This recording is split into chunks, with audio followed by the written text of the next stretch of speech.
Today on One, your daily dose of local affairs and social media commentary. Today on One, affirmative repositioning to establish new legal body to keep judiciary in check. City farm to produce its own fruits and veggies. Vidbian's condition worsens. And I started painting at 9 years old, says Ngipandulwa.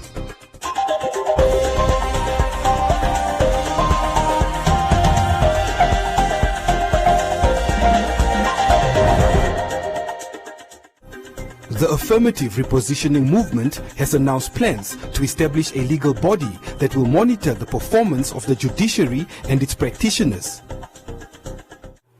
With the arrest of former Justice Minister Saki Shangala, as well as investigations of several high-profile legal practitioners who have been accused of their involvement in the fish rot scandal, the public's trust of the judicial system is currently hanging by a thread. In a recent interview with the AR, the movement announced the establishment of a legal entity that will address the public's need to monitor the performance of the judiciary, called the Progressive Judiciary. This body that is going to be called Progressive Judiciary is going to be keeping the judiciary in check. So what is going to happen is that we are going to make sure that we are even launching a portal very soon, an application where we are going to have profiles of all judges, of all magistrates, of all prosecutors, and all previous judgments of court, just for us to be reminded what is really happening in the judiciary. Because for now they think there is some sort of an isolated industry that is just for lawyers, but the public have no say in these things. That's why now this body is really going to be a radical body that is going to be monitoring and checking the work of the judiciary and take them on here and there. For example, there's now this declared guy that was saying is dealing with Sakeu Shangala and many other guys and the big boss. But it's even alleged that this is the same guy that dealt with the JPF matter. Can you imagine if you had a body like that already, like Progressive Judiciary? You could have already had the profile of this guy to say that when the guys of Aramushima then looted the money from JPF, this was the same lawyer that helped the people to loot state resources from JPF.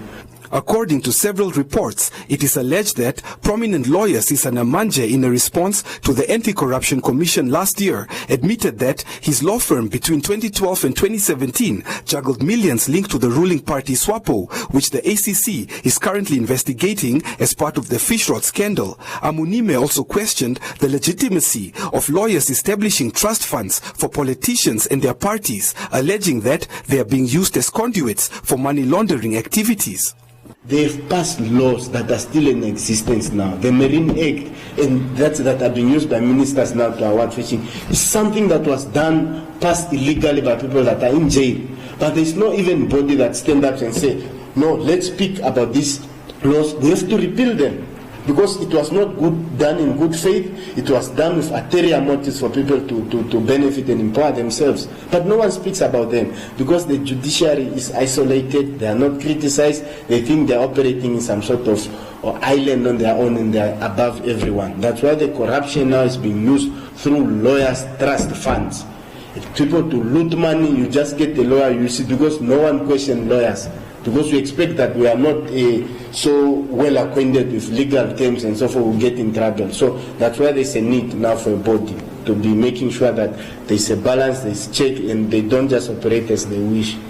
In a telephonic conversation with the ACC, the anti-graft body said that the information was leaked to the media and the ACC could not provide any further details about the matter until the accused has made an appearance in court.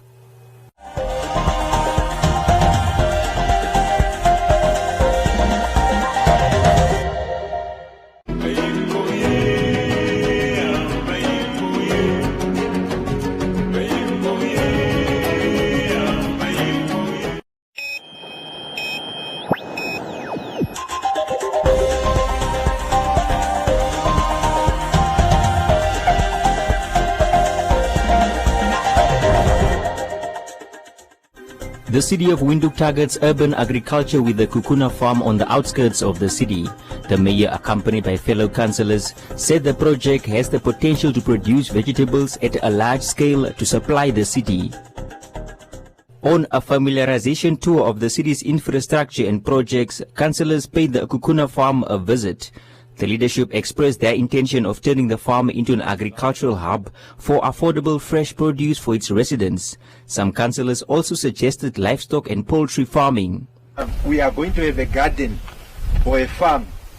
It is something that we must be proud of as the leadership.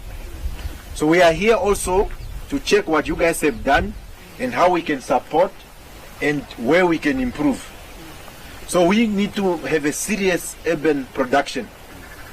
You see where the city of Windhoek building is there. You must be able to visualize and think that the cabbages can come from here and go to the city center.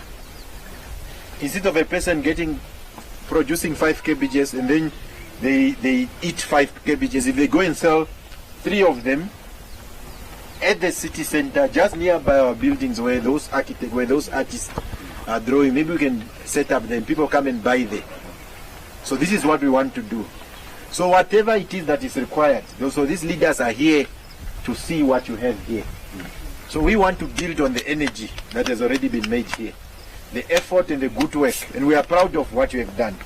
Located west of Windhoek near Koreagab Dam, the 2,000-hectare project, of which currently only 10 hectares are utilized, is one of 4 garden projects established by the city of Windhoek under a resolution. The farm has 15 volunteers from the nearby community and 1 caretaker. It's a permaculture system, but we are going to combine it with the normal traditional farming on the ground, which is why we see the new greenhouse there. It's not yet complete. We are at a stage where we must just install the irrigation system. But most of what you see here is really mixing everything. That's the idea how permaculture is practiced, so that we don't lose water. And mind you, we are in a rocky area. So we make do with whatever the environment offers. The manure from the garden gets to be taken back. Behind the councillors here we have a heap or heaps of manure, also manufactured here. Today they are busy harvesting that manure. They make them into 30-kilogram bags, which are then given to the ones that want to farm on the land.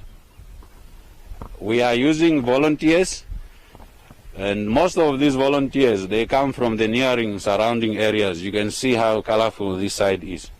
The aunties that work here are coming from there. The facility has also accommodated trainees for agriculture since its establishment 3 years ago. Asked on the potential competition that the program could create with vendors that already sell green produce on the streets, the mayor had this to say. Between 5 people that a vendor sold to and 20,000 people that we can provide to, I think the choice is obvious. Is that we are focused on a clear program. It's just like housing. We want to provide housing by the developers that are in housing. We don't make decisions on the basis of that. We want to assist our people. In almost everything else that you touch, there will be somebody who's doing that. They are developers, so when you get involved in housing, they will obviously complain. So it's going to be a multidisciplinary, multifaceted farm that has cultural, environmental, and all various dynamics. We are also talking about bringing kettles, chicken and many other things there in terms of urban agriculture. It's broad. They don't think in terms of the individual, they think in terms of the interests of the collective, including those ones. The farm also works in collaboration with local universities and the Ministry of Agriculture, Water and Land Reform. The mayor said the facility should target international awards and funding to grow and expand.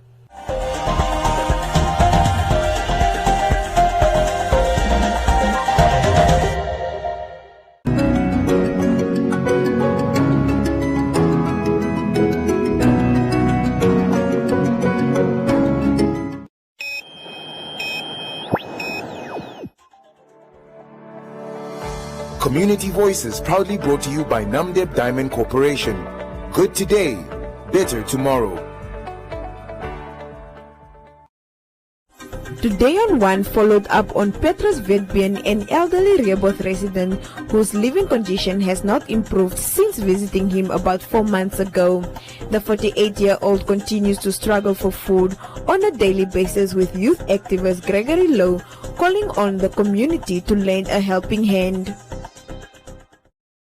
Today on One, accompanied by Zachary Itodo, initiator for the No to Gender-Based Violence and Death, visited the Rehoboth community and followed up on the living conditions of some residents that approached Today on One for assistance. Petrus Witbeen has been living by himself in Block E, surviving only from the little that he gets from Good Samaritans.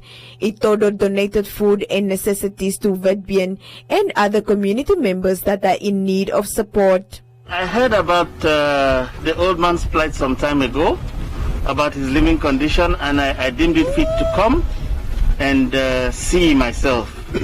And on getting here, the condition I found him is really pathetic. And this man needs help. He needs medical attention. I'm calling on the staff or officers from the Ministry of Health to really look into this man's condition. You can see his ribs. He's really bony, and he really needs medical attention besides food. Let's see how we can help this man.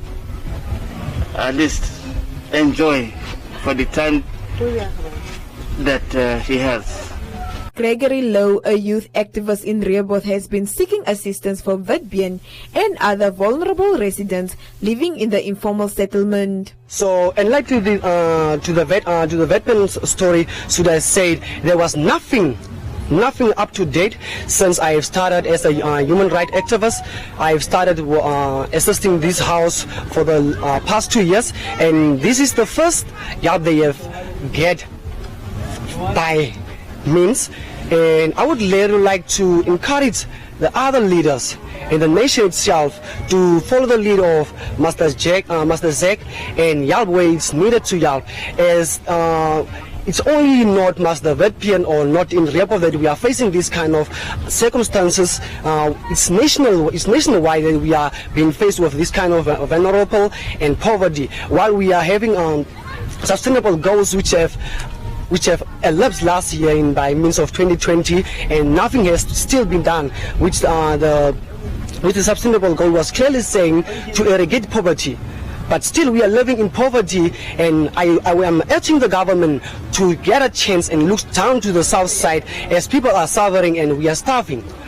Lowe is pleading with the community members and the nation at large to follow suit and come to the aid of those suffering. For any donation, please contact 081 491 3541. Community Voices proudly brought to you by Namdeb Diamond Corporation. Good today, better tomorrow.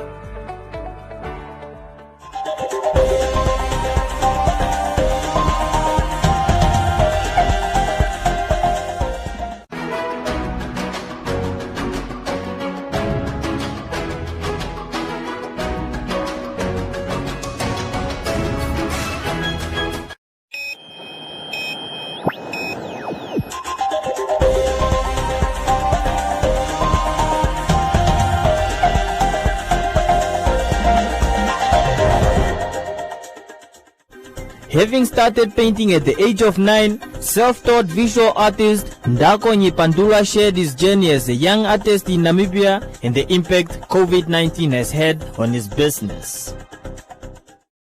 Nyipandula studied civil engineering and project management at the Namibia University of Science and Technology, and is also a self-taught visual artist with his own studio located on the outskirts of Windhoek. It's self-taught. I just started drawing when I was really young. I think I was about 9 years old when I started. And yeah, I've been drawing ever since, and I've been doing this full-time for almost 5 years now. It wasn't really a passion. I used to just sketch in class. It was more of a hobby. I never thought it would be a career. I would just sketch in class, and I never sold anything until about 2016. I started putting the work up on social media, and people started asking to buy. So that's when it started. Everything basically, a lot of experimenting, a lot of commissioned works, paintings, portraits, just general artwork, Ndako further admitted that he is lucky as he receives vast support from his peers, further adding that COVID-19 has had a mixed impact on his business. I think it's just getting recognized, people recognizing the importance of art in society.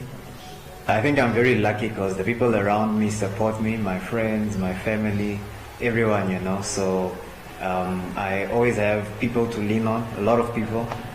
And yeah, I don't really struggle in that regard, so I'm lucky. I'm not really sure if it's negative or positive. The negative part of it is that, of course, people have less money. They're less inclined to spend on things that are seen as luxuries like art. It's not something essential. But also with people being at home, I've seen that my audience has grown faster during COVID because I guess people are more on their phones and stuff. So it has its negatives and its positives. Nyipandula will be showcasing his artwork at an exhibition which is set to take place on the 28th of January at the National Arts Gallery of Namibia.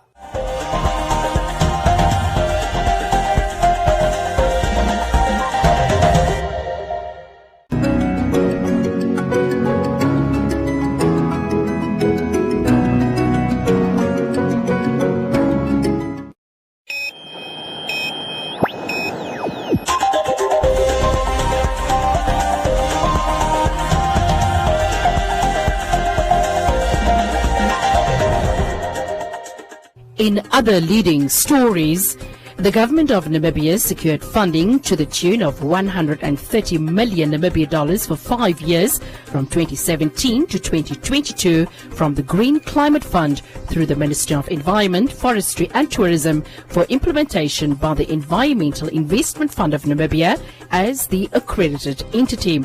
The funding is earmarked for a climate change adaptation intervention titled Creating Climate Change Resilient Livelihoods Through Community-Based Natural Resource Management in Namibia project. The project objective is to ensure that local communities within CBNRM areas have reduced vulnerability and increased resilience to the anticipated impacts of climate change by incorporating climate adaptation response strategies into local practices so that assets, livelihoods and ecosystem services are protected from climate-induced risks associated with expected droughts, seasonal shifts and other climate disaster events.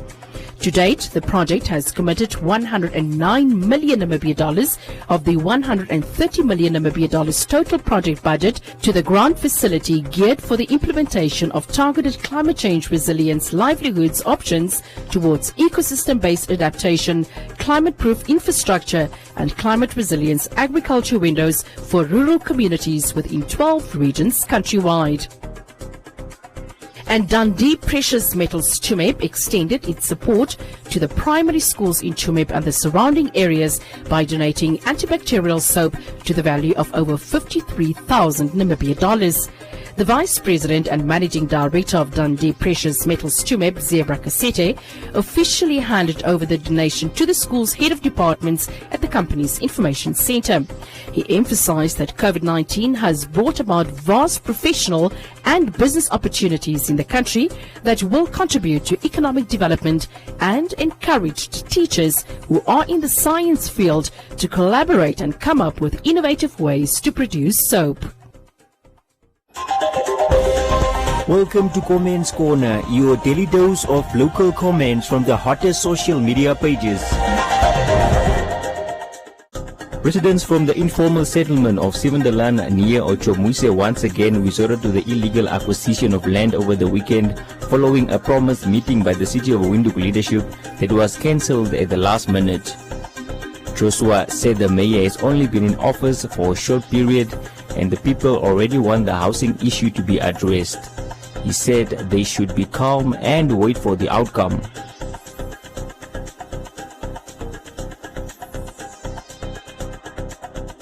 Katesi said that they are aware that someone is behind this, as stated by his political movement. She further said Amupanda should be allowed to do his job.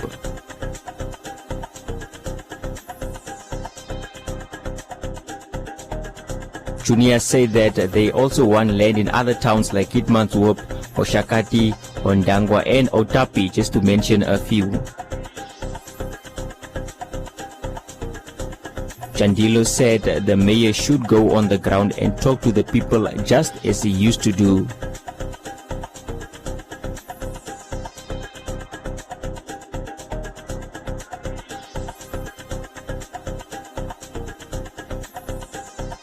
Cho said it does not take months to take action.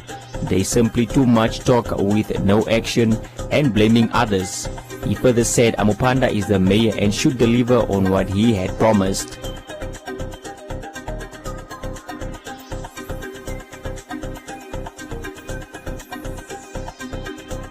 Richard said people who want plots in Komastal, Sevenderland and Karutura should be registered.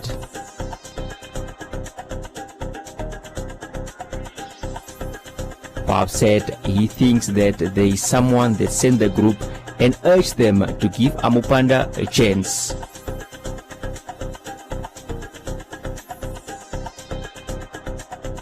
While Morgan asked whether the city of Windhoek is now the government.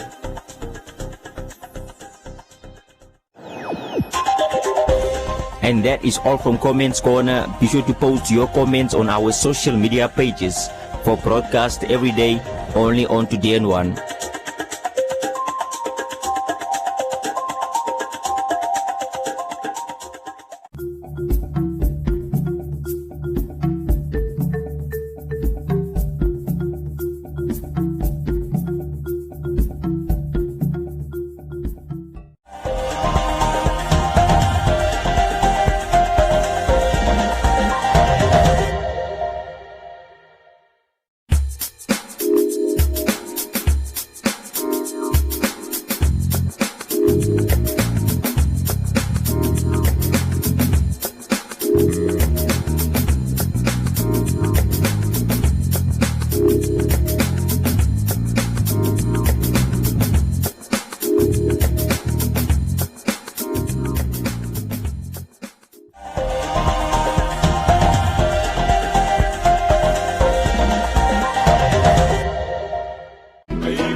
A look at the weather forecast. First, an advisory from the Windhoek Met Office. Widespread thunder showers are expected in the southeast, Otjadon-Jupa, Commerce, Kavango and Zambezi regions, so please to take the necessary precautions. The Namibia interior partly cloudy and hot in the extreme southwest and extreme northwest, otherwise partly cloudy with isolated to scattered thunder showers, but widespread in the southeast, Otjadon-Jupa, Commerce, Kavango and Zambezi regions. The coast partly cloudy and cool to warm with showers over the central coast and later over the southern coast. The wind moderate northwesterly to southwesterly.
Maar is tijd dat ik vrede maak met Patricia.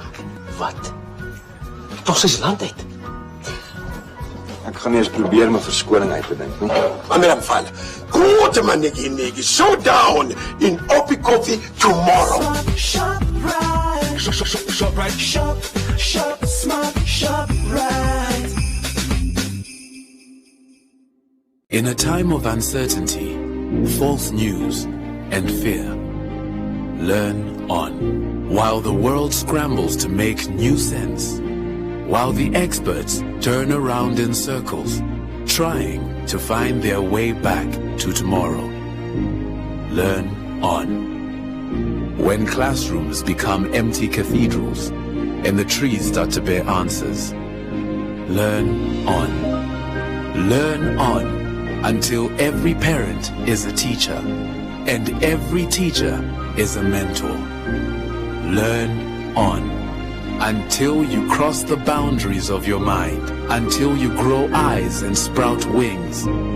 My friend, learn on sidewalks, on the floor, at the neighbors, in the market, in hallways, in churches, under trees, at kitchen tables, in riverbeds. Learning doesn't only happen between four walls. Learning happens in the small space of your enormous, beautiful mind.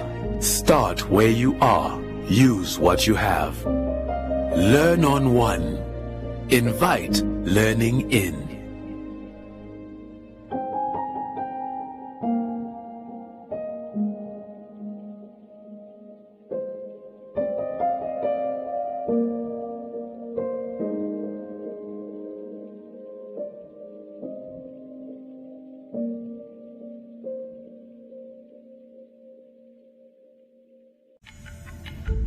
The coronavirus that causes COVID-19 has changed since the pandemic started.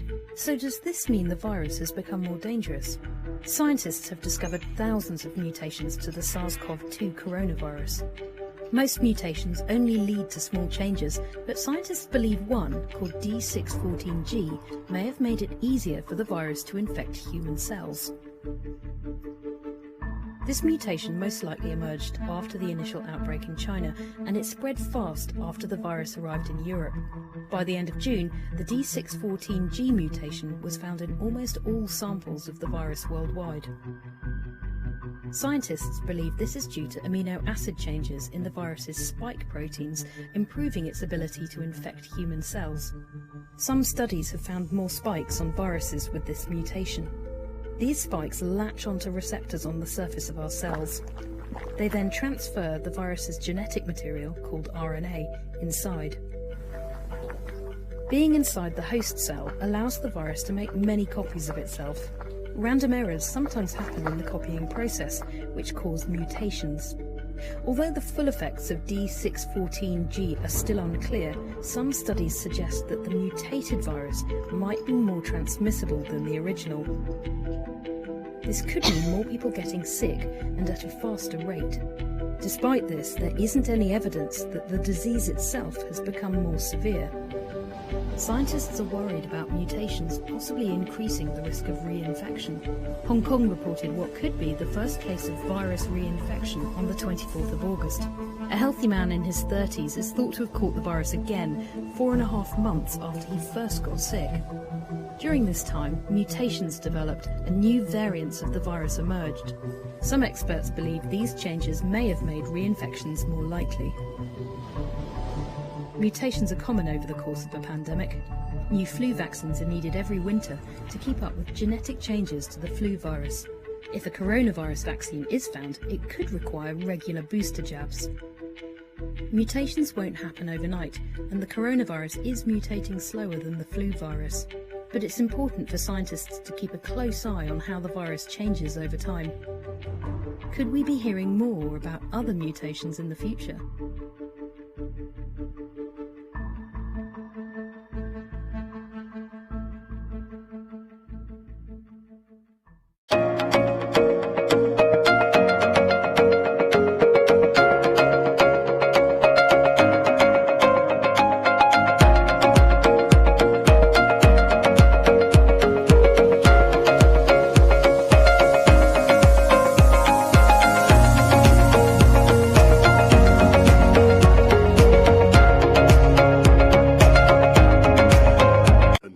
So on, and on your excellent point about will there be a